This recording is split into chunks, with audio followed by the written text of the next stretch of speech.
Pessoal, então, eu ia dar sequência a partir daí, né? Ó, eu parei na última aula em organização de vendas mista. Aí eu ia começar o assunto tamanho da força de vendas.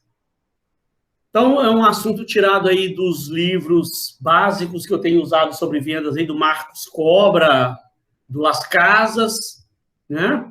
Livros que tem na biblioteca, lá, a qualquer momento, quando voltar aí, se o aluno quiser pegar, tem na biblioteca os livros, mas o material aqui está tudo copiadinho do livro lá, acho que dá para você ter uma noção boa aí sobre essa matéria aí, do que a gente vai falar. O que esses autores falam, então? Ó, eu vou lendo um pouco, né? Vou lendo, eu paro, explico melhor, dou um exemplo, falo aí de algumas experiências que eu já passei na vida, que aí acaba de ilustrar isso para você. O que os autores falam? Os critérios utilizados na estruturação de uma força de venda variam enormemente de uma empresa para outra.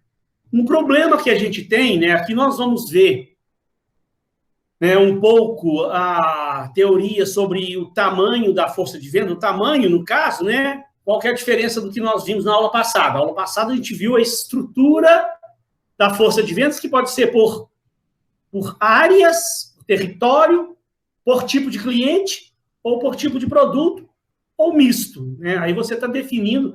Na aula passada a gente viu como definir, primeiro, que tipo de força de venda você vai utilizar. Se é por território, vai separar por zona sul, zona norte, cidades. Agora aqui é quantos vendedores vai ter, né? Aqui, então, é a quantidade de vendedores. E a gente vai ver que o problema maior disso, a gente tem uma teoria que a gente vai ver aí hoje, né? Mas, como a gente vai ver nos próprios textos dos autores aí, é muito difícil, às vezes, a gente, numa aula, a gente passar para o aluno exatamente um cálculo disso, como é que calcula, porque existe uma teoria que você pode aplicar, mas vai variar de setor para setor, tipo de empresa. Uma empresa com uma concessionária, por exemplo, é diferente de uma outra empresa que vende produtos para supermercados, por exemplo. Então, existe uma variação muito grande de um setor para outro. E outros fatores também que a gente vai ver que interferem nas decisões da quantidade de vendedores, tá? Mas aí nós vamos ver o que tem na teoria, eu vou mostrar alguns exemplos para você, afinal a gente faz uma reflexão aí para que, tenho certeza, pelo menos, que vai servir para você, no futuro, vai te dar uma luz aí de como que um gerente, importante você entender o que se passa na cabeça de um gerente de vendas, como é que ele analisa os fatos. E a gente vai ver também, o problema maior é que muita coisa depende da própria experiência daquele gerente de vendas dentro daquele setor. Muita coisa depende muito da experiência dele. Tá? Mas vamos continuar a leitura aqui, então. Ó, existem vários métodos de determinação do tamanho da força de vendas, ou cálculo do número ótimo de vendedores. Porém, a maioria quantifica apenas alguns dos fatores que precisam ser considerados na decisão de como devem ser vendidos os produtos da empresa. Só verificar se meu WhatsApp ainda está aberto aqui. Ele fica apitando, fazendo barulho aqui, me atrapalha. Vamos lá.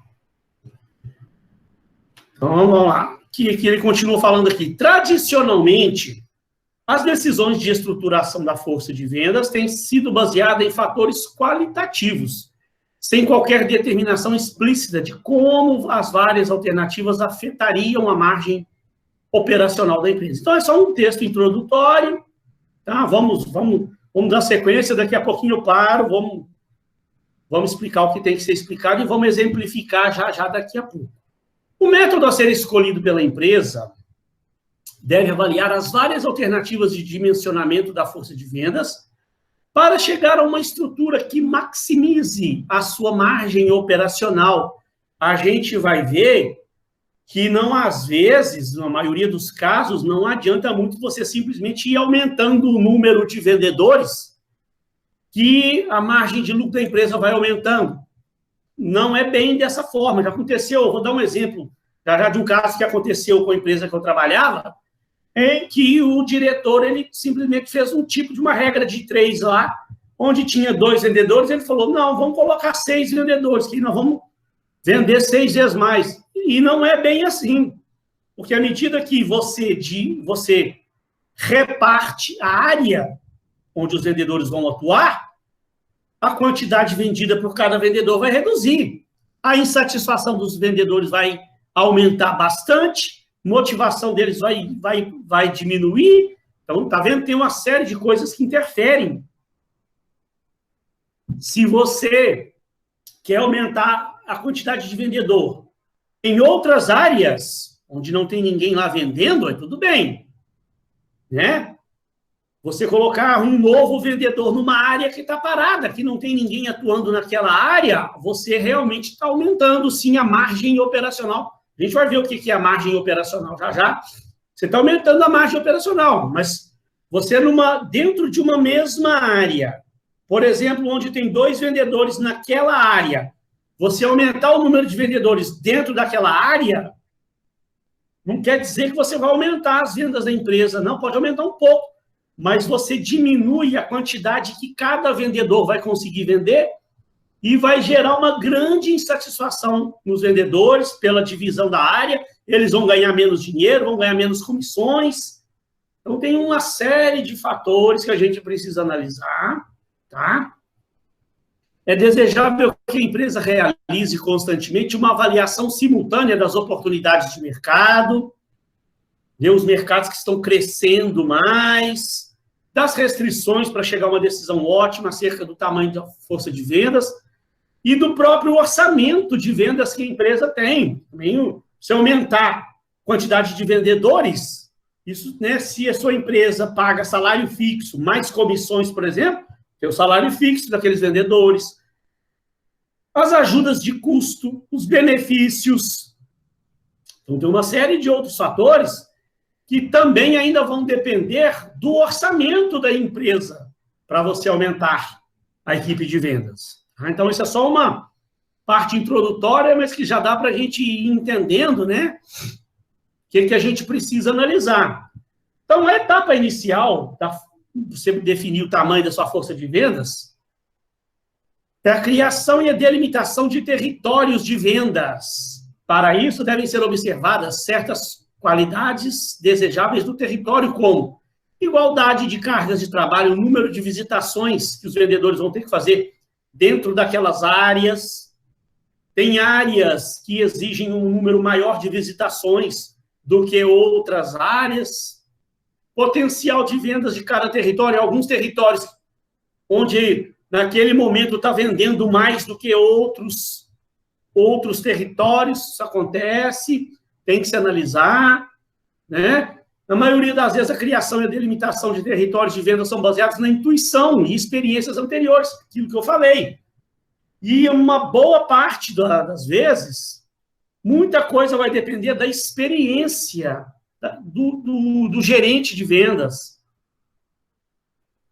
A gente, quando está já há anos trabalhando no mesmo setor, no mesmo tipo de empresa, naquela mesma região, você passa a conhecer os detalhes daquela região, as necessidades dos clientes daquela região. Aí é uma série de fatores que você vai somando a sua experiência que te proporciona tomar decisões mais acertadas. Eu, por exemplo, trabalho com vendas há quase 20 anos e há mais de 15 eu sou gerente de vendas, mas de empresas de condomínio. Sempre trabalhei dentro dessa área de condomínio, montando equipes de vendas para vender o contrato de administração de condomínios. Se eu saio desse setor e vou montar uma equipe, ser gerente de vendas numa concessionária de carro, uma fábrica de carro, por exemplo, eu vou ter que aprender muita coisa sobre esse setor. Eu tenho uma experiência com vendas, mas é de um outro setor completamente diferente do setor de cá. Se eu for entrar numa empresa aí que venda produtos para supermercados, também, venda, ela tem um princípio básico, né? Todas as vendas se norteiam por certos princípios que a gente vai ver na semana que vem, já vai entrar na unidade 3, e a gente vai já começar a falar de técnicas de venda, negociações, tudo gira mais ou menos em torno de certos conceitos de técnicas de vendas. As vendas, os processos de vendas, eles, né, utilizam basicamente processos parecidos. Porém, cada setor tem a sua especificidade, cada setor tem suas diferenças dos outros setores. Você vender produtos é uma coisa, vender serviços é outra coisa. Então, né, é muito importante que o gerente, a pessoa que vai assumir como gerente de vendas numa empresa, tenha já uma experiência prévia dentro daquele setor. E como eu falei, se eu for mudar para ser gerente de vendas num outro setor, vender outro tipo de produto, eu preciso adquirir uma certa experiência. Porque a experiência ajuda demais, a intuição, né? Você saber tomar a decisão correta. E aí, gente, numa segunda fase, a gerência de vendas deve identificar todos os possíveis clientes de cada território e definir o potencial de vendas para o produto por cliente. Vou mostrar já para vocês algumas planilhas que eu tenho, que eu vim montando ao longo dessa minha experiência de mais de 15 anos nesse troço aí. Já vou mostrar para você ver. O que o autor está falando aqui, ó. Inclusive, precisa identificar todos os possíveis clientes. Vou mostrar para você ali o que eu tenho planilhado, você vai cair de costa. Por fim, a gerência de vendas deve considerar alguns fatores chaves que afetam tanto o volume de vendas quanto o lucro ao estabelecer os critérios de dimensionamento da sua força de vendas. Então, está envolvido também os custos das vendas, aí está envolvido os custos de transporte da equipe, de alimentação, de estadia, se for o caso. Se o seu vendedor vai vender seus produtos em outras cidades, né, e vai dormir em outra cidade, tem custo de estadia, transporte, alimentação, isso tudo deve ser computado. A penetração de mercado, a capacidade dessa equipe de venda sua de conseguir penetração de mercado, o quanto essa equipe sua está preparada para realmente ganhar o mercado, os custos de fabricação, que você tem que, né, ter uma planilha mais ou menos, que à medida que você aumenta as vendas da empresa, você também está gerando mais, criando mais produtos para ser vendido, está aumentando os custos de fabricação e o quanto isso interfere na margem líquida lá no final da sua empresa, tá? A gente vai ver depois, daqui a pouco um exemplinho, mas deixa eu mostrar para você, só para você ter uma ideia, o que o autor falou ali, que o gerente deve identificar todos os possíveis clientes. Então, gente, olha só, para você ver o trabalho que eu tive dentro do meu setor. Olha o trabalho que eu tive. Eu comecei trabalhando nessa área de condomínios, nessa função, em 2004. Quando eu comecei lá na empresa, lá, que eu cito aqui dessa experiência que eu tive, a gente não tinha ainda identificado todos os condomínios do Rio de Janeiro para a gente trabalhar. Estava no início, a empresa estava começando a planilhar isso, a trabalhar, e eu participei desde o início lá. Nós montamos uma equipe de vendas, fomos para a rua, equipe toda. Gente, nós rodamos, passamos em todos os condomínios que existem no Rio de Janeiro. A gente começou no Leme, Rigamo Leme, todas as ruas do Leme. A gente ia de rua por rua, condomínio por condomínio, entregando uma mala direta para o porteiro, pegando o nome do condomínio, o endereço, pegando a informação de nome da administradora, o nome do síndico, o apartamento do síndico, quantos apartamentos tem no condomínio. Lógico que algumas informações são mais confidenciais e muitos porteiros não davam, como o nome do síndico, o telefone dele, mas a gente depois tinha um sisteminha lá, um sisteminha que a gente conseguia o nome do cara, o telefone do cara, e muitas vezes conseguia. E começamos a planilhar isso aí. Então, isso aí foi um processo que durou anos. Depois do Leme, a gente começou Copacabana, Jardim Botânico, Ipanema, Leblon. E isso, ao longo dos anos, eu vim montando essa planilha. Essa planilha era eu que trabalhava, então, quando eu saí, eu trouxe para mim, as minhas, era uma planilha que eu fui na rua, com a minha equipezinha, identificar, e eu trouxe essas planilhas. O ideal é que a empresa tenha um sistema. Quando eu saí lá dessa empresa, a empresa estava criando um sistema para colocar isso aqui tudo, em vez de usar planilha, usar sistema, que é muito, né, gente, muito mais benéfico, tem uma série de benefícios do sistema, é mais inteligente, ele te dá mais informações, consegue cruzar informações, né? Mas uma planilha funciona muito bem. E depois eu vim trabalhar em outra empresa aqui em Niterói, não tive a oportunidade de criar um sistema ainda, né? E continuo usando uma planilha que funciona. Mas olha para você ver aqui o que eu estou falando. Ó. Isso aqui é uma planilha lá da Zona Sul. Olha o que eu tenho nessa planilha aqui, só da Zona Sul. Ó. O nome do condomínio, o tipo se é condomínio residencial, se é comercial ou se é misto, o endereço completo, a rua, Aires Saldanha, número 13, bairro. Eu tenho aqui o nome da administradora do condomínio, tá? O número de apartamentos do condomínio, o nome do síndico, alguns eu não consegui, mas muitos eu tenho, olha aqui para você ver, ó, uma boa parte eu tenho. O apartamento do síndico, o telefone do síndico, muitos eu não tenho, lá, mas uma boa parte eu tenho. Tá vendo? O telefone do cara. E-mail, aí vai, tem muita informação ali para frente. Isso, eu vim trabalhando isso ao longo de anos. Não foi um processo assim da noite para o dia. Porque olha só para você ver, vamos ver se você vai conseguir ver, daí eu sei que a letra fica pequenininha, mas só nessa planilha de Copacabana, Copacabana não, da Zona Sul, você não vai nem acreditar. Vou lá para o final para ver quantos condomínios nós colocamos aqui nesse cadastro. Não é brincadeira, não, ó. 8.492. Gente, só na Zona Sul do Rio de Janeiro, 8.492 condomínios que nós mapeamos. A gente falava, vamos mapear essa área.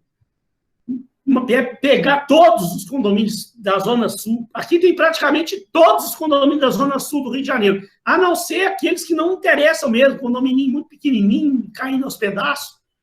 Aí a gente não pegava, mas condomínios interessantes, todos eles estão aqui nessa planilha, para a gente poder trabalhar, para mandar uma mala direta, para o telemarketing abordar aqueles que a gente tem o telefone, os e-mails que tem e-mail, para poder mandar e-mail marketing para eles. Isso, gente, ó. Só nessa planilha da Zona Sul, quase 8.500 condomínios. Eu ainda tenho uma planilha da Zona Norte, que tem mais 6.900 condomínios. Eu tenho a planilha de toda a Barra da Tijuca e Recreio. Eu tenho a planilha de Niterói e região toda. Ou seja, gente, só nessas planilhas aqui, eu tenho quase 20 mil, está indo aí para 20 mil condomínios planilhados. Não é brinquedo, não, que eu tenho o nome do condomínio, endereço do condomínio, quantos apartamentos são, as informações que me são necessárias. Quantos apartamentos, o nome da administradora, o nome do síndico, o apartamento do síndico, o telefone do síndico, o e-mail do síndico. Não é todos que eu tenho, mas uma boa parte eu tenho. Então, aí eu posso trabalhar. Como é que eu vou traçar uma estratégia de vendas sem saber para quem que eu vou vender? Né? A gente faz os trabalhos, a gente viu na unidade passada, pessoal, a gente viu como montar um mix de marketing, um mix de comunicação, como divulgar a empresa. É importante, importantíssimo. Sempre tem que ter um mix de comunicação, né? E como que sua empresa vai vender? Tem os 4 P's. O produto tem que ser muito bom, o serviço, né? O produto ou serviço, por um preço que o consumidor possa pagar, com acesso, que ele tenha acesso, o cara vê a propaganda e fala, opa, eu vou lá comprar daquela empresa. ele tem acesso à praça, por fim, ele tem que saber da existência, a promoção. Então, você tem que montar um mix, mas, porém, todavia, contudo, no entanto, entretanto, gente, as empresas modernas hoje, elas fazem a sua divulgação para atrair clientes, mas elas sabem também que não adianta simplesmente você só divulgar a sua empresa, não. Essas propagandas, essas promoções de vendas que a gente viu, isso dá um retorno, mas é pequeno. As empresas modernas hoje, inteligentes, elas sabem que elas divulgam, né? Mas aquelas divulgações, elas servem muito também como um reforço de marca. Para atrair cliente mesmo, atrai pouco. Quanta gente não vê a propaganda da sua empresa e fala, olha, uma hora eu vou lá. E não vai, não toma decisão. Para isso, que a gente precisa ter isso aí planilhado, os possíveis clientes. E aí eu sempre usei a minha força de vendas. Eu tinha minhas meninas do telemarketing, elas pegavam aquele cadastro ali, ó, o dia inteirinho pendurada no telefone, telemarketing ativo, ligando para aqueles síndicos ali. Tinha a equipe mandando e-mail marketing, 2, 3 vezes na semana mandando e-mail marketing para aquele pessoal. Tem que provocar. Deixa eu contar para vocês uma experiência que eu passei lá. Eu acho que eu já contei, se eu tiver contado, eu vou até tentar abreviar, porque eu acho que eu já contei, me perdoe, mas pode ter gente que não ouviu. Que foi real. O que aconteceu? O diretor chamou a equipe lá uma vez, falou, gente, boa notícia para vocês. Vocês querem ganhar dinheiro? Todo mundo quer, porque todo mundo é vendedor, doidinho para ganhar comissão. Então, gente, ó, hoje é terça-feira, botei no Correio ontem, fiz uma parceria com o Correio. O Correio, passei aquele cadastro todos, 20 mil condomínios, passei para o Correio, mandei fazer uma mala direta, pensa numa mala direta bonita, uma mala direta linda, linda, linda. Disparamos ontem pelo Correio 20 mil mala direta. O cara do Correio me garantiu que até quinta-feira essa mala chega no condomínio. Então, gente, quinta-feira, todo mundo aqui, 9 horas da manhã, porque o telefone vai começar a tocar e vocês vão fechar contrato um atrás do outro, vai ganhar muito dinheiro. A equipe de vendas ficou todo mundo louco. Nossa senhora, gente do céu, 20 mil malas diretas, uma mala direta mais bonita. Você pode imaginar. Beleza, chegou na quinta-feira, estamos lá esperando o telefone tocar, nada. Deu lá, 2 horas da tarde, o telefone tocou, o cara lá atendeu, era um síndico. Recebi uma mala direta de vocês aqui, bem bacana, queria uma proposta. Aí o povo ficou todo mundo louco. Começou a dar resultado. A mala direta deve estar chegando nos condomínios, começou a dar resultado.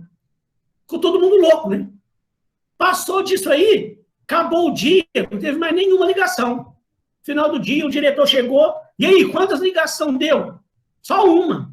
O diretor falou, não, vamos entender, né? Deve que o povo está recebendo a mala hoje.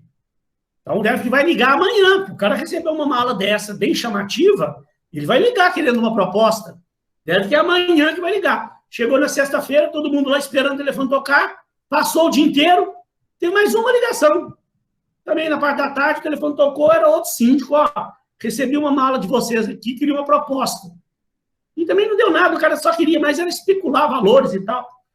Ou seja, acabou a semana, sexta-feira, o diretor chegou, e aí, gente? Todo mundo falou, não deu nada, ninguém ligou. O diretor ficou louco, falou, meu Deus, então vamos fazer outra coisa.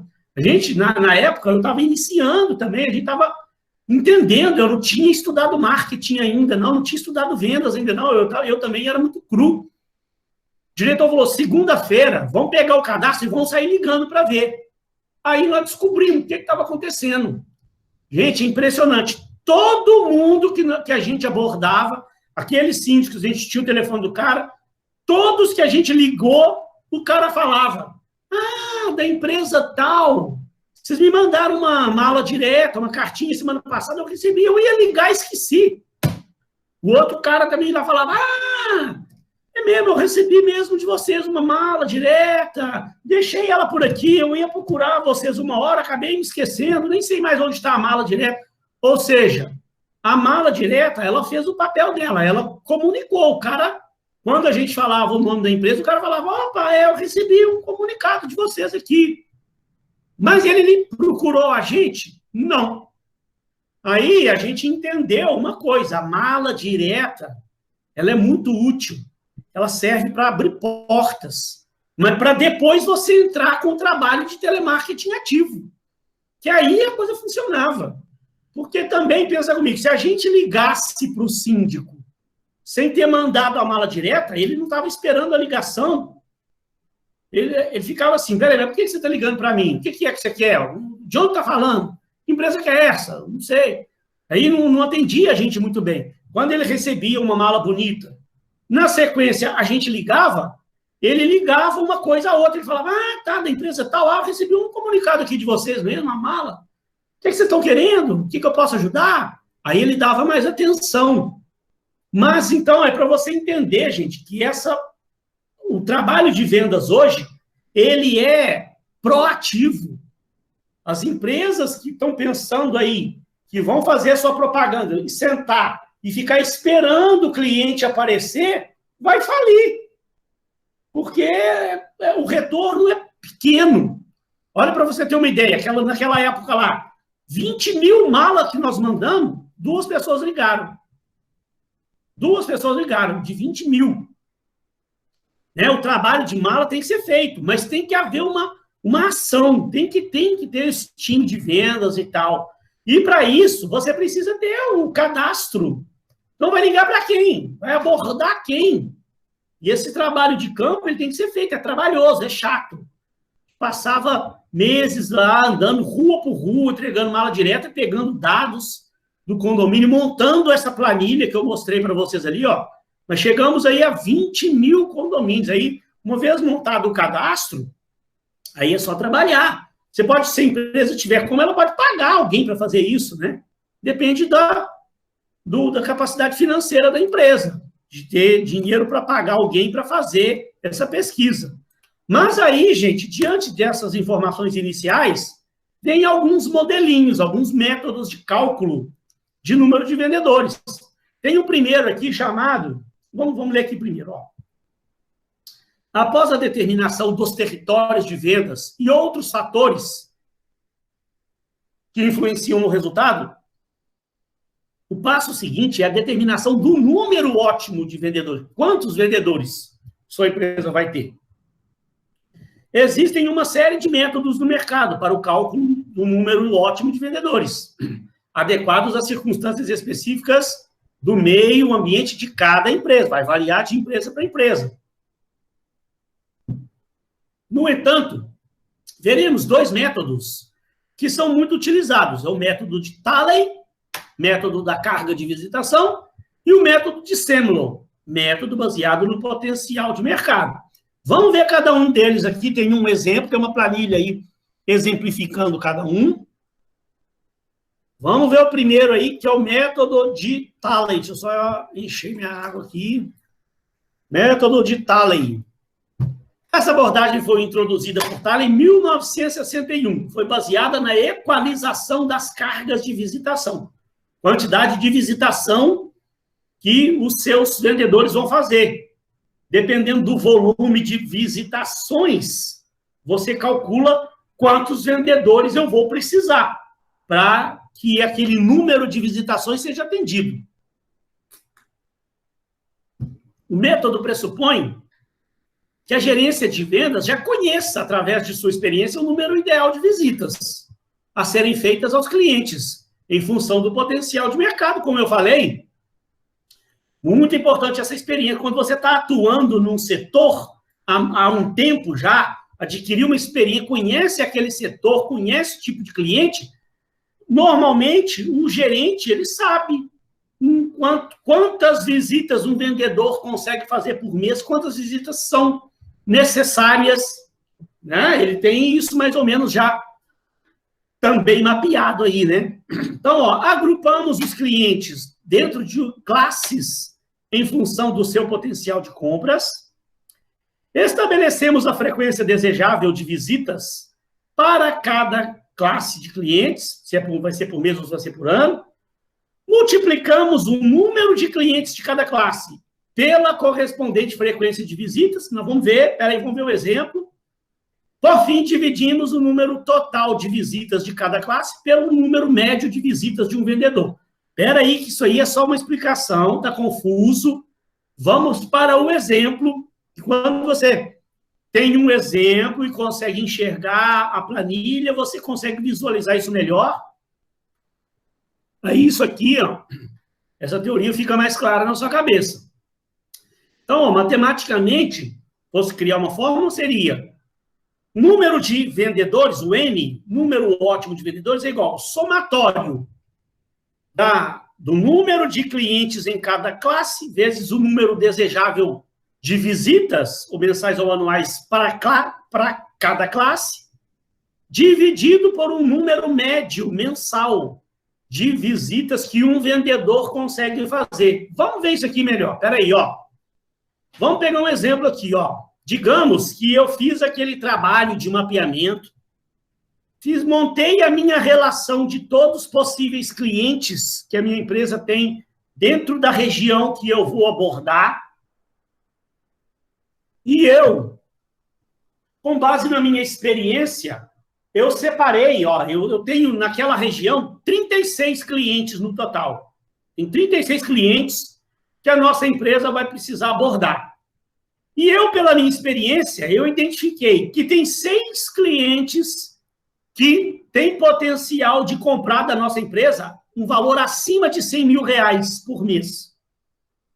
6 dentro de uma região grande, eu tenho 36 clientes para os quais eu vou vender. Desses 36, eu sei, pela minha experiência, que 6 deles podem comprar acima de 100 mil. 8 deles vão comprar, em média, de 50 a 99 mil. Isso pelo meu histórico, né? Eu vou montando um histórico, aí eu tenho como planilhar isso aí, separar. Esses clientes aqui, em média, compram de 50 a 99 mil. Eu tenho 10 clientes que podem comprar de 10 mil a 49 mil reais e 12 clientes que compram até 10 mil reais. Isso com base na minha experiência, né? Os números passados, eu consigo esses números facilmente e consigo separar por classe. E aí, pela minha experiência também, eu vou identificar o seguinte, ó, para esses 6 clientes aqui, potenciais que vão comprar muito acima de 100 mil, eu vou precisar fazer 8 visitas por mês. 8, os meus representantes comerciais vão precisar fazer 8 visitas. Então, se eu tenho 6 clientes que compram acima de 100 mil e eu preciso fazer 8 visitas por mês, eu vou ter um total de 48 visitas por mês para essa classe. Tá? Da mesma forma aqui, ó, de clientes da classe B, que compram de 50 a 99 mil. Eu tenho 8 clientes. Eu estipulei que eu preciso fazer, em média, 6 visitas para cada cliente.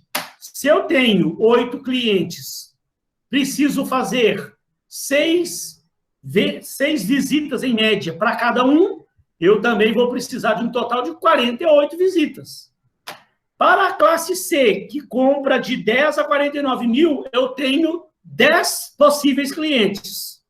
E para esses clientes aqui, eu vou estabelecer apenas 4 visitas para cada cliente, que compram menos. Né? São mais clientes, compram menos, então 4 visitas é o suficiente. Isso eu determino pela minha experiência, né? Minha intuição vai me dizendo isso. Ou seja, eu tenho 10 clientes, vou precisar 4 visitas por mês para cada um, vou ter uma carga de visitação de total de 40 visitas para esses clientes da classe C. Por fim, os clientes até 10 que compram até 10 mil reais, eu identifiquei que eu tenho 12, e também eu vou estabelecer 4 visitas para cada um, então também vai me dar um total de 48 visitas. E aí eu tenho também, pela minha experiência, que um vendedor, ele consegue fazer, ao longo de um mês, para atender bem o cliente, ele consegue fazer 8 visitas ao longo de um mês. Um bom vendedor. Tá? Isso também pelo meu histórico. Eu vou computando, né? Em média, quanto um vendedor consegue fazer de visita por mês para os clientes. Então, eu peguei o meu histórico e identifiquei que, em média, um vendedor consegue tranquilamente fazer 8 visitas. Então, se é para essa classe, eu vou precisar fazer 48 visitas, né? Um vendedor consegue fazer 8, eu preciso de 6. Aqui também é a mesma coisa. Eu vou precisar fazer um total de 48 visitas. Um vendedor consegue fazer 8, também preciso de 6. Para essa classe, eu tenho um total de visitação a ser feita que é 40. Um vendedor consegue fazer 8 visitas, então preciso de 5 pessoas. E para o D também, eu também preciso 48 visitas. Um vendedor faz 8 visitas, eu também precisarei de 6 vendedores. Ou seja, eu vou precisar de uma equipe com um total de 23 vendedores. Tá vendo? Então, esse métodozinho, né, a princípio, parece ser muita informação. Quando você olha a planilha assim, dá uma bagunçada na cabeça. Mas se professor, eu não estou entendendo, não. O que você não está entendendo? A primeira parte dos clientes aí. Então, você está vendo bem a minha tela, né? Você está acompanhando a minha tela aí, não está? Estou sim. E se não estiver vendo a minha tela aí, não tem como entender mesmo, não. Então, se está vendo a tela, vamos lá devagarzinho. Vamos lá, ó. Eu separei, eu tenho um total de 36 clientes para eu atender. Né? Isso eu identifiquei. Você não viu como lá em Copacabana, na minha empresa, eu tinha identificado na Zona Sul 8 mil e tantos clientes. Aqui eu estou pegando um exemplo mais simples. Eu identifiquei que eu tenho 36 clientes. E eu separei esses clientes em classes. Classe A, cliente que compra acima de 100 mil. B, os que compram de 50 a 99. C, os que compram de 10 a 49 mil. E D, os que compram até 10 mil. Beleza. Desses 36 clientes, eu também identifiquei, pela minha experiência, que 6 têm potencial para comprar acima de 100 mil. 8 têm potencial para comprar de 50 a 99 mil. Isso eu identifico pelo histórico, né? Eu já estou trabalhando naquele setor há anos. Eu tenho como identificar o cliente que compra mais de 100 mil, que compra, em média, 60, 70 mil. Não é missão impossível, não. Né? Aí eu identifiquei que tem 10 clientes que compram de 10 a 49 mil e 12 clientes que compram até 10 mil. Beleza. Eu também, pela minha experiência, identifiquei que para esses clientes acima de 100 mil, eu vou precisar fazer 8 visitas ao longo do mês. Que são clientes mais importantes, compram acima de 100 mil. Pela minha experiência também, então eu identifiquei que eu precisarei, nossos vendedores precisarão fazer 8 visitações por mês para cada cliente. 8 visitações para cada. Se eu tenho 6 clientes e vou precisar fazer 8 visitações para cada, ou seja, só para essa classe aqui eu vou precisar de um total de 48 visitações. Em média, um vendedor consegue fazer 8 visitas por mês. Então, quantos vendedores eu vou precisar para essa classe? 6. 48 dividido por 8, 6. Para a segunda, mesma coisa. Eu identifiquei que eu tenho 8 clientes. Para esses 8 clientes aqui, eu também identifiquei que, como são clientes já um pouco menores, eu não vou fazer 8 visitas para cada, e sim 6 visitas para cada. Se eu tenho 8 clientes, vou precisar fazer 6 visitas para cada, também vai me dar um total de 48 visitas. Se eu preciso fazer 48 visitações e um vendedor consegue fazer 8, então quantos eu preciso? 48 dividido por 8, 6 clientes, 6 vendedores. E assim vai. Só mais um aqui, ó, o C. O C são os clientes que compram de 10 a 49. Aí eu identifiquei que eu tenho 10 clientes que estão nessa faixa, que compram na casa de 20 mil, 30 mil, 35 mil, 40 mil. Compram de 10 a 49 mil. Tem 10 clientes nessa faixa. Para esses clientes, como compram um pouco menos, eu vou estabelecer uma carga de visitação de apenas 4 visitações por mês. Para cada cliente. Se eu tenho 10 clientes, 4 visitações para cada, eu vou precisar fazer um total de visitações de 40 visitações. Se um vendedor consegue fazer 8 visitas, 40 dividido por 8, eu vou precisar de 5 vendedores. E assim também eu faço para a última, e eu chego a um final aqui que eu vou precisar de um total, na minha equipe de vendas, de 23 vendedores. Não entendeu ainda? Entendi, professor. Agora entendi. Pois, se você ficar com dúvida, depois você pode me falar. Próxima aula, aí, se for o caso, a gente esclarece o que tem que esclarecer aí. Tá? Não quero que ninguém passe aí com dúvidas da matéria, não. Tinha uma outra planilha depois dessa que ela estava com um erro. Deixa eu contar uma coisa para vocês aí. Eu quero que vocês me perdoem, mas eu tenho uma explicação. Se você tiver com o seu material acompanhando, você vai ver que aí tinha uma planilha. O que aconteceu, gente? Não é tanto culpa minha, não. Foi a culpa desse coronavírus aí que acabou com a nossa vida.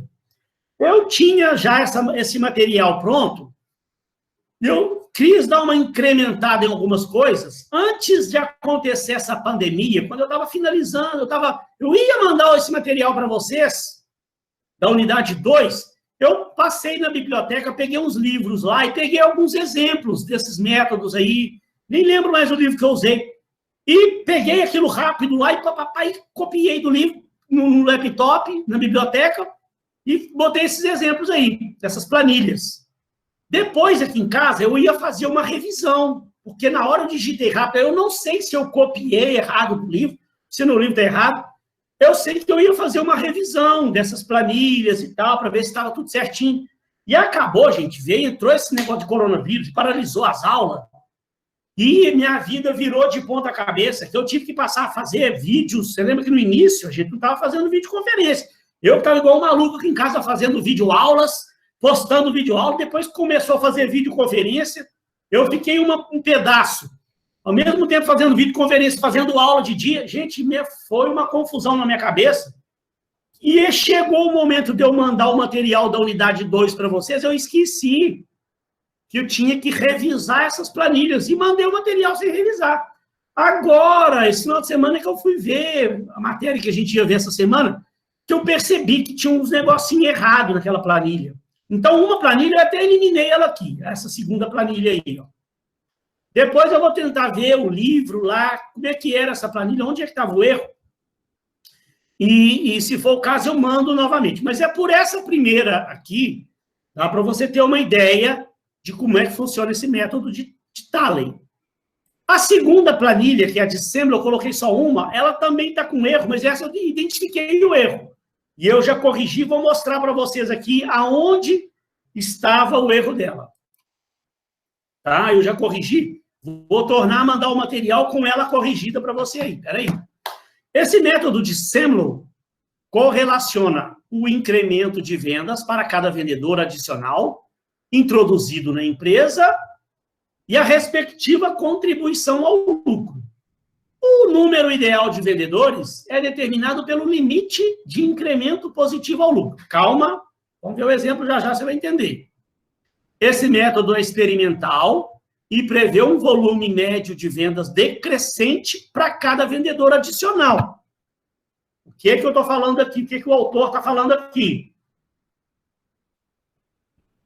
Lembre do exemplo que eu dei no início dessa aula. Se você tem uma área onde você tem, por exemplo, 2 vendedores atuando naquela área. Se eu colocar mais vendedores atuando dentro dessa mesma área, eu estou dividindo a área de vendas, né, por mais vendedores. Vai aumentar um pouco a venda da empresa? Vai, mas vai diminuir a quantidade que cada vendedor vai vender, porque você está dividindo a área. Um vai pegar cliente dos outros, né? Se você vai colocar um vendedor novo numa outra área onde não tem ninguém atuando, aí você está, né, criando uma área nova, botando um vendedor novo, aí o aumento de vendas é real. Agora, quando eu estou dividindo a área, vai cair, vai haver uma repartição do potencial de vendas por vendedor. Determina estimativas de vendas progressivamente decrescentes. O que significa isso? Essa planilhinha aqui, ó. Deixa eu só mostrar para você que tinha um pequeno erro nessa planilha também, mas esse eu consegui identificar e resolvi. Tá? Então, eu não eliminei ela, não. Vamos, em primeiro lugar, só ver o seguinte, ó. O que o autor falou ali? Que, à medida que você aumenta o número de vendedores, vai decrescendo o total médio de vendas por vendedor. Ou seja, se eu tenho 8 vendedores numa determinada região, 8 vendedores, cada vendedor, em média, vai conseguir vender, em média, R$80 mil por mês. Se eu boto um vendedor a mais, nós vamos dividir a área. A área que era antes dividida por 8 vendedores, agora vai ser dividida por 9, a mesma área. Ou seja, cada vendedor, em vez de vender 80 mil, de repente, isso é um exemplo hipotético, vai conseguir vender, mas que mais ou menos na vida real é assim, né? Aí o cara, em vez de vender 80 mil, ele vai vender só 75 mil, cada um. Você aumentou o número de vendedores, mas dividiu a área. Você aumentou a sua receita. Aqui tinha 8 vendedores, cada um vendia 80 mil, você conseguiu um total de receita de 640 mil. Aí o que aconteceu? Você aumentou um vendedor, dividiu a área com mais um vendedor. Agora, cada vendedor não vai conseguir mais vender 80 mil, porque você dividiu a área por mais uma pessoa. Então, cada vendedor vai conseguir vender 75 mil. Gerou um aumento de receita, ó, passou de 640, passou para 675, que é 9 vendedores. Cada um vendendo 75 mil, 675 mil. Vou aumentar mais um vendedor para ver. Olha lá, ó, passei para 10 vendedores. O que acontece? Ainda assim vai aumentar a receita, mas, ó, antes, cada vendedor vendia 80 mil. Se aumentou mais um, dividiu a área, agora cada vendedor passou a vender 75. Você aumentou mais um vendedor, dividiu mais ainda a área, agora cada vendedor passa a vender somente 70 mil reais. Então, você tem 10 vendedores, 70 mil reais, 700 mil reais. E assim vai, ó. Você, à medida que vai aumentando o número de vendedores, até certo ponto, vai aumentar a receita da empresa. Mas até certo ponto. Sabe por quê? Porque à medida que você vai aumentando o número de vendedores, também vai cair quanto que cada vendedor vai vender por mês. Porque você está repartindo a área. Aí agora eles vão passar a não vender mais 70 mil e sim 65. Olha lá, a receita da empresa já não sobe tanto, passou de 700 mil para 715. Com 12 vendedores, a receita da empresa, a média de vendas por vendedor, já caiu para 60 mil, porque você repartiu ainda mais a área, cada vendedor vai conseguir vender menos, são 12 vendedores, vezes 60 mil, 720 mil, mas vai chegar um ponto, ó, vai começar a acontecer um fenômeno lá. Em vez da receita total aumentar, vai até cair, porque você começa a aumentar demais os vendedores, a média de venda por vendedor começa a cair ainda mais, porque também começa a causar desmotivação no funcionário. Um funcionário que antes eram só 8, eles trabalhavam motivados e cada um dava um gás e conseguia vender 80 mil. Você repartiu o território de vendas com mais um vendedor, ele já caiu a venda por vendedor e já caiu um pouquinho a desmotivação, a motivação dele. Ele teve que dividir a área. Você aumentou mais um vendedor. Caiu ainda mais a motivação dele, que dividiu ainda mais a área, e a média de vendas por vendedor diminuiu ainda mais. Você aumentou, mas passou para 11, passou para 12. Além de você estar dividindo a área de vendas, tem um efeito já natural de eles passarem a vender menos, porque você repartiu a área, ainda tem um outro efeito que é a motivação dele. Por ele estar diminuindo a quantidade vendida, a comissão dele vai diminuir, ele está vendo que a área dele está sendo dividida, vai chegar uma hora que a receita da empresa começa até a cair. E outra coisa, outro problema, ó. Você aumentando o número de vendedores, você também está aumentando o salário fixo, encargos, comissões, ajudas de custo. Então, gente, deixa eu mostrar para você um erro que tinha na planilha aí. Eu refiz ela aqui e depois eu vou mandar ela no grupo, lá o material com uma planilha refeita. Como é que estava antes essa planilha? Se você perceber, essa planilha antes, ela estava um erro nela que o salário do pessoal aí estava tudo R$4.000. Estava assim, ó. Se você tiver com o material que eu tinha mandado antes, eu copiei de um livro, não sei se eu copiei errado, porque o livro está lá na biblioteca, lá, eu não lembro mais agora o que aconteceu, o que eu fiz errado. E a ajuda de custo também, me parece que estava R$500 para todo mundo. E onde que está o erro? O erro está o seguinte, primeiro que quando você aumenta o número de vendedores, o salário fixo mais as comissões também vai aumentando. Então, esse é um principal erro. Então, o que é que acontece aqui, ó? Vamos supor que o salário fixo mais as comissões sejam 3.800. Vamos supor que seja uma média de salário fixo, vamos supor, de R$2.000, salário fixo mais os encargos, INSS, FGTS, PIS, 13º, férias, mais não sei o quê. Vamos supor que, em média, o salário fixo mais encargo chega a R$3.800.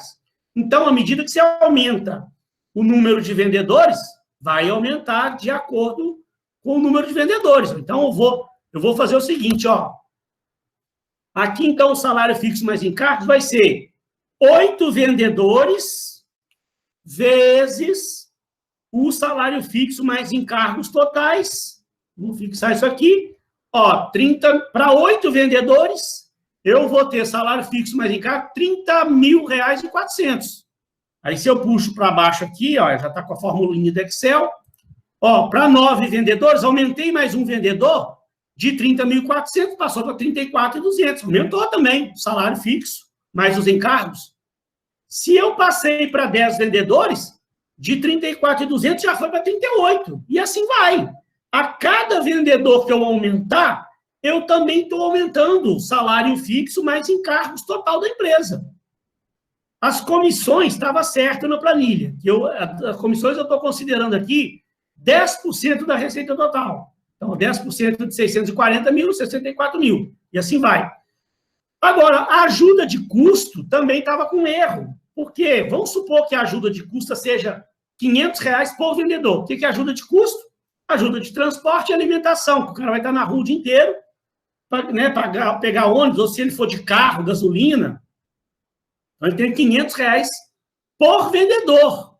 Então, aqui são 8 vendedores, ó, 8 vezes a ajuda de custo de R$500. Se eu tenho 8 vendedores, eu tenho uma ajuda de custo total de R$4.000. Vou puxar aqui para baixo a fórmula. Então, para 9 vendedores, eu tenho ajuda de custo de R$4.500.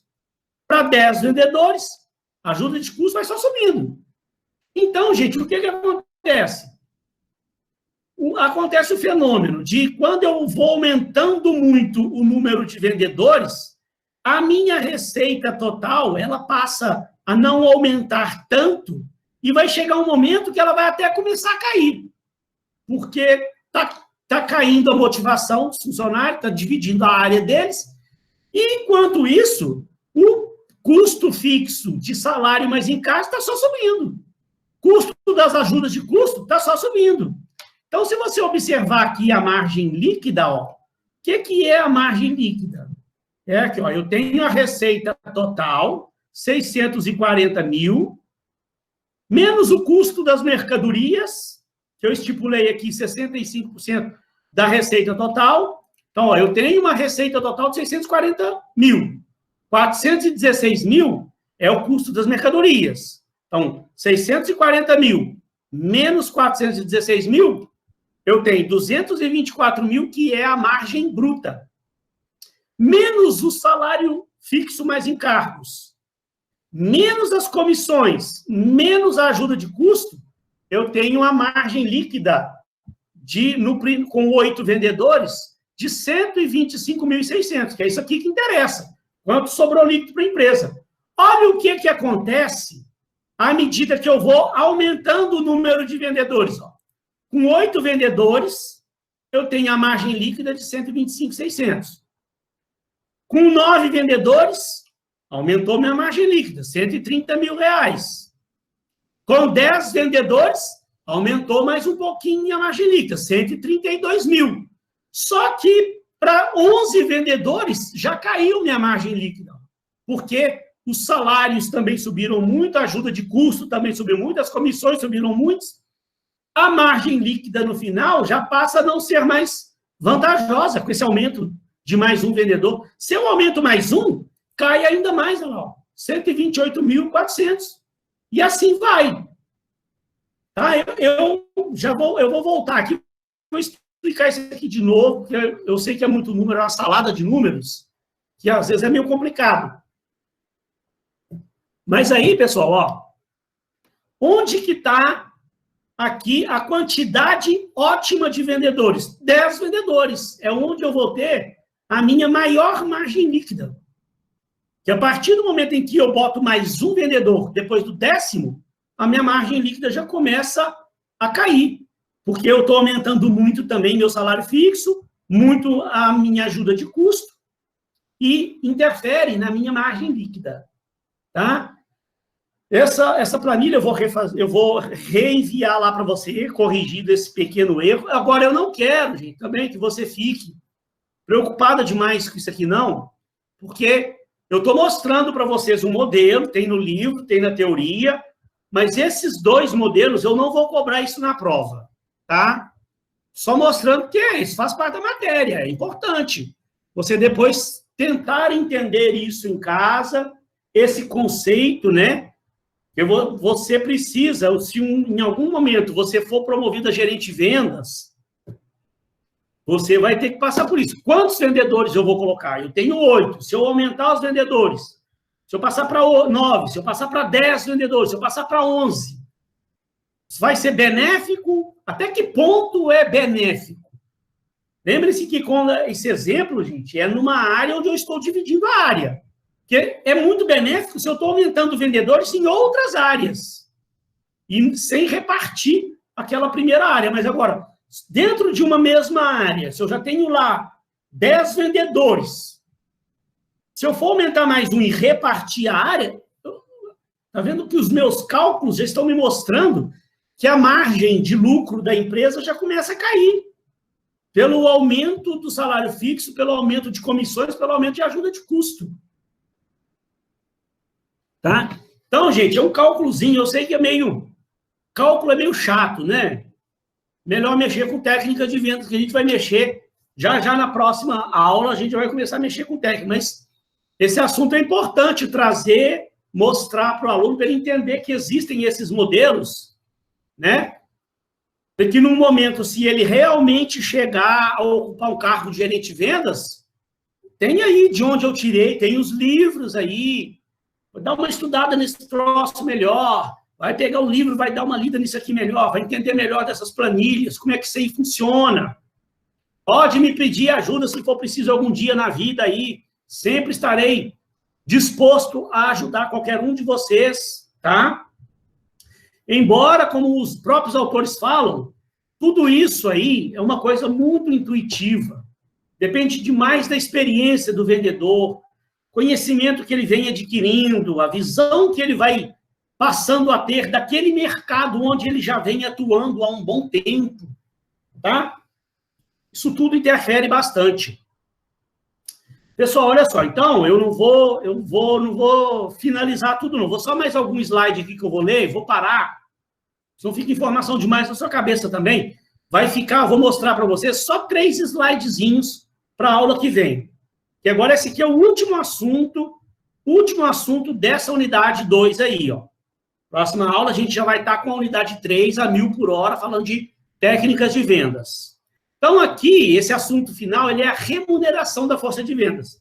Você já deve ter ouvido falar, mesmo quem nunca trabalhou na área de vendas, deve saber que algumas empresas, elas pagam apenas o salário fixo para o vendedor. Tem algumas empresas que pagam apenas comissões para o vendedor e tem outras empresas que pagam salário fixo mais comissões. Normalmente são esses modelos de remuneração que a gente vê. Cada um desses modelos tem as suas vantagens e suas desvantagens, que é o que a gente vai ver aqui, que aí também no momento de você definir lá na sua empresa, o que a nossa empresa vai fazer? Vai pagar só salário fixo? Vai pagar só comissão? Vai pagar salário fixo mais comissão? Qual a vantagem de cada um? Quando que eu devo usar só o salário fixo? Quando eu devo usar só a comissão? Então, a gente vai tentar entender. Existe uma teoriazinha por trás disso que ajuda você a refletir e tomar uma decisão mais acertada.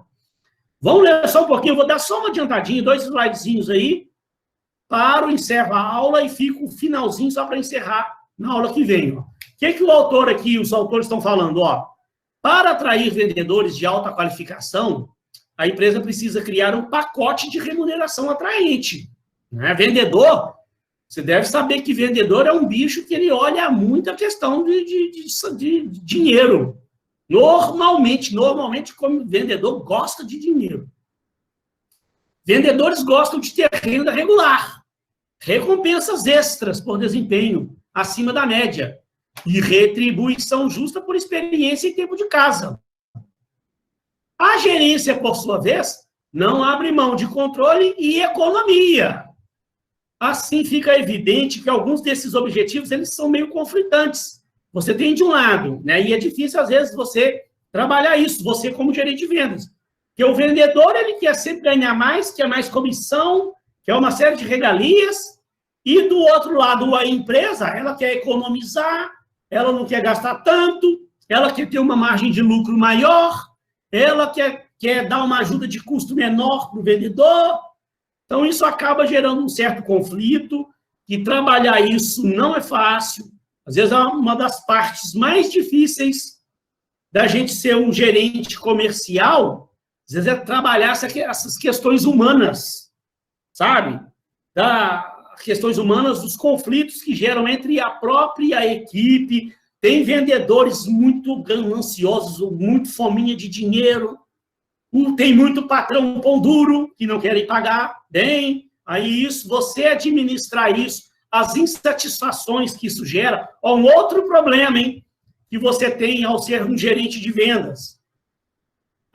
Que você ainda tem que administrar. Normalmente, os outros departamentos da empresa, uma boa parte deles, os administrativos, por exemplo, os funcionários não ganham comissão, o cara ganha só salário fixo.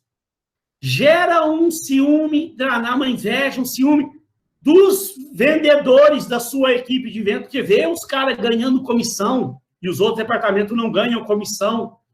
Gera um certo conflito entre as pessoas da área de vendas com pessoas de outros setores, né? Porque as pessoas são meio olho grande, meio gananciosas, né? Vê os vendedores ganhando comissão, né? E o vendedor quer cada vez mais ganhar mais comissão. E aí você tem que ainda gerenciar esses conflitos ainda internos dentro do seu setor e do seu setor com pessoas de outros setores. Então, olha lá, não é de se admirar que planos de remuneração variem muito de um setor para o outro, até mesmo dentro de um mesmo setor. E aí a gente nós vamos ver os planos básicos, né? Mas, em primeiro lugar, a empresa deve quantificar 4 componentes da remuneração da força de vendas. Você tem que pensar numa quantia fixa, um saláriozinho fixo, que atenda pelo menos às necessidades básicas do vendedor. Uma quantia variável, normalmente em termos de comissões, né? Ele fala que é comissões, bonificações, distribuição de lucro, porque o vendedor, quanto mais comissão, possibilidade de comissões, mais ele vai querer correr atrás. Comissão é muito benéfica, eu acho, porque determinado vendedor, se ele tem só o salário fixo dele, ele se acomoda. Ele tem o salário fixo, ele sabe que se ele vender muito ou vender pouco, no final do mês ele vai ter o saláriozinho dele, vai pingar na conta lá, ele vai pagar as contas dele. Então, é muito saudável que a empresa tenha um plano de comissionamento. Mais as ajudas de custo, que permitem ao vendedor cobrir suas custas com transporte, hospedagem, alimentação, mais benefícios, férias remuneradas, seguro contra acidente, plano de saúde. Então, você pode montar aqui uma forma de compor o salário da sua equipe usando esses elementos, a quantia fixa, quantia variável, ajuda de custo, benefícios. E, basicamente, como eu tinha falado, ó, as modalidades, elas variam em torno de 3 tipos. Você tem empresas, determinados setores, que pagam só o salário fixo para os vendedores. Você tem empresas que pagam só comissões para os vendedores. E você tem empresas que pagam um salário fixo mais uma comissão. Normalmente, esse salário fixo mais comissão aqui, ó, o salário fixo não é muito alto, não. Porque se você, é aquilo que eu falei, em muitos casos você coloca um salário fixo muito alto, para alguns vendedores ele vai se acomodar. Então é um saláriozinho fixo mais baixo e possibilidade de comissões maiores para fazer o camarada correr atrás, porque a empresa quer que ele venda muito. Estes 3 planos, eles têm vantagens e desvantagens, que eu vou deixar para a próxima aula, mas só para você ver, ó, só rapidamente aqui, olha lá, ó, para os vendedores, ó, só o salário fixo, só, tem vantagens e desvantagens. Só comissões, tem vantagens e desvantagens. Fixo mais comissão, tem vantagens e desvantagens. E para a empresa também, nós vamos ver isso com detalhes na aula que vem. Para a empresa, olha lá, só salário fixo tem vantagens e desvantagens, só a comissão tem vantagens e desvantagens para a empresa, e comissão mais fixo também tem vantagens e desvantagens. Na aula que vem, então, eu inicio, falo sobre esses 3 slides, são 3 slides, e inicio e encerra a unidade 2. Então, são 4 slides. Ó. Esse e esse. Tá? Já vai dar 8 horas aqui. Então, essa semana, eu já vou mandar para vocês a unidade 3. Tá? Então, começou a aula da semana que vem. Eu chego aqui, são 4 slidezinhos para encerrar essa unidade 2 e já entro na unidade 3. Pessoal, olha só. Então, eu sei que essa aula de hoje, ela teve aquelas planilhas que, de repente, aquilo dá um pouco de nó na cabeça do aluno. Mexer com planilha, toda vez que você vê uma planilha, pela primeira vez na sua vida, você vê a planilha, aquilo gera uma certa confusão. Mas ela não é complexa, não. Ela não é complexa. Se você pegar em casa, eu vou só mandar aquela que eu refiz, mandar novamente para você. Você pegar em casa, der uma analisadinha, né? Eu acredito que você vai compreender bem, sim. Se ficar alguma dúvida, viu aí, Enoque, Marina, cara, pessoal, ficar alguma dúvida, anote a dúvida. Semana que vem é só me falar. No início da aula, a gente esclarece a dúvida, fecha a unidade 2, entra na unidade 3. Pessoal, tá ok? Sei que foi uma aula meio chata aí, com esse negócio desses números aí. Desce o chat, professor. Não está aparecendo ali, ué? Tem que descer. Ah, perdão. Desculpa. Porque normalmente aparece ali a respostinha de você. Marina, Augusto, pega essa planilhinha, dá uma entendida, mas eu também quero que você fique tranquilo, que eu tô mostrando a planilha, faz parte da matéria, isso pode ser útil para você no futuro. Mas agora, em termos de prova, eu não vou ficar cobrando de aluno montar planilha, essas coisas, não. É mais para você ver que existe essa teoria, que pode ajudar, dependendo do segmento que você atua, pode ajudar bastante, tá? Qualquer dúvida que tenha, essa aula que vem é só me falar, eu volto na planilha, esclareço e a gente encerra aí. Tá bom. Vamos supor que o senhor tem 2 lugares de ponto de venda, Copacabana e Irajá. Você tem 2 grupos de vendedores. Você pode colocar comissões diferentes? Olha, não é bom. Não é bom. Eu acho assim, Isso, Rômulo, não existe uma regra, uma lei, tem que ser assim, tem que ser... Não existe, tá? Agora, a gente sabe, eu tenho um senso de justiça muito grande na minha vida. Isso é uma coisa que eu tenho dentro de mim, sabe? E eu trabalhei com vendas uma boa parte da minha vida, mais de 15 anos vendo isso. Gente do céu, então você não sabe... Quem nunca mexeu com vendas, meu Deus do céu, você não sabe como é que funciona a cabeça do vendedor. Quando ele percebe que na outra área lá a comissão é maior. Sabe, nele dá um senso de injustiça, de que ele está sendo... Aí qualquer coisa que vier acontecer, ele bota aquela revolta dele, vem à tona. Também a outra área lá, a comissão é maior. Então, bom, pode até acontecer, tá, Roma? Agora, depende muito,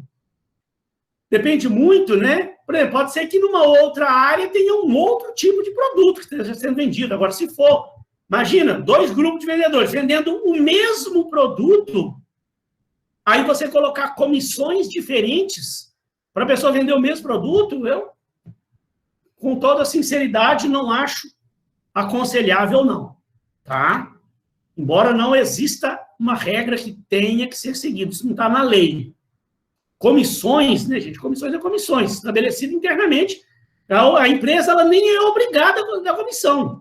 Não existe uma obrigação. O que a empresa dá?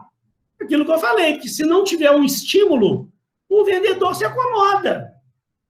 A comissão é um estímulo, porque a empresa quer que o cara venda o máximo que ele puder vender. Então, a comissão é um estímulo que vai fazer. É aquela cenourinha na frente do burro. Né? Viu que os desenhos? O cara bota a cenourinha na frente do burro, o burro vai correndo. É o vendedor vendo a comissão dele lá na frente. Outra pergunta que falaram aqui, ó. Esses exemplos valem para representantes comerciais? Sim, representantes comerciais. Ou só vendedores CLT? Gente,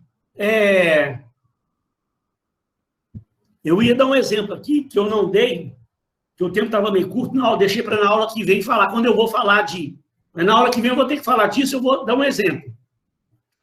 Tem, por exemplo, um segmento aí, um setor, que os caras só trabalham de freelance mesmo, só a troco de comissões. Vocês já viram, mas vendedores de imóveis. Aquele pessoal lá como é que chama? Corretores de imóveis. Eles não têm carteira assinada, mas é uma classe de vendedores que eles têm como é que fala? Uma regulamentação dentro do setor deles. Existem os órgãos. Eles têm, como é que fala? O conselho regional deles, de vendedores. Esqueci agora, me fugiu da cabeça. Tipo um conselho regional. O cara tem que estar afiliado ao conselho regional. Então, eu esqueci o nome do conselho regional, depois eu falo na próxima aula. Tem um conselho regional. Então, mas aí existe uma regulamentação. Eles não são contratados com carteira assinada, não. Mas existe um setor que regulamenta. Agora, demais setores, aí eu não conheço um outro tipo de setor aí que funcione como eles. E esse pessoal aí, corretores de imóveis, eles só têm comissão, só recebem comissão, pode falar. Então, boa noite, professor. A minha dúvida foi porque, na empresa que eu trabalho, lá a gente trabalha com fornecimento de material médico. Sim. E os representantes, eles são PJ, né? CNPJ, não são contratados da empresa, são CLT. E lá existe essa questão mesmo de diferenciação da... PJ, você falou? Isso, CNPJ. E pessoa jurídica, isso aí. Eles prestam serviço para a empresa.